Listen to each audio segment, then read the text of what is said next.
আদবানি খারাপ কিন্তু বাজপেয়ী ভালো। আসলে কোনটা মুখ আর কোনটা মুখোশ এটাই চেনা যায় না, এটা পরিষ্কার বুঝে নিতে হবে।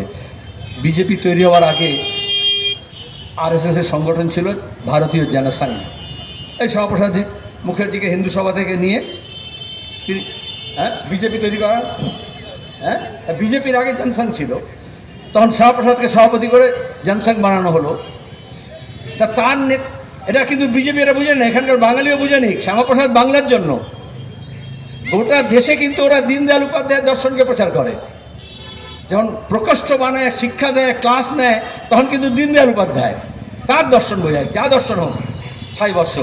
তো সেখানে শ্যামাপ্রসাদ নেই, শ্যামাপ্রসাদকে একটা আবরণ হিসেবে ব্যবহার করেছিল। সেই জন্য আরএসএস সঙ্গে শ্যামাপ্রসাদের অনেক চিঠিচাপাটি আছে, যেখানে মত মিলছে না। সেটা আমার বিষয় নয় আজকে, কিন্তু আমি যেটা বলছিলাম, নানাজি দেশমুখ জনসংঘের নেতা ছিলেন। যখন জনসংঘ বিলয় হয়ে গেল জনতা পার্টিতে, এবং তারপরে যখন ভারতীয় জনতা পার্টি তৈরি হলো, এরকম পজিশন ওরা নেয়। 80 সালে যখন ভারতীয় জনতা পার্টি তৈরি হলো, নানাজি দেশমুখ কিন্তু বিজেপি হলেন না, তিনি কিন্তু জনসংঘই চালালেন।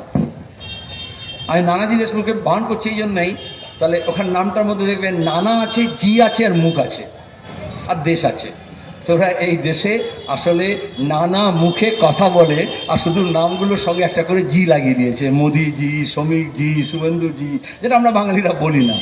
আমি দীপঙ্করজি বলবো, কখনো বলবো না। স্বপনজি বলবো, কখনো বলবো না। এটা একটা ফিউডাল হুকুম, জি হুজুর, এগুলো বলতে হয় আর কি। সেটা আলাদা, আর আবার বলছে আলাদা বিষয়।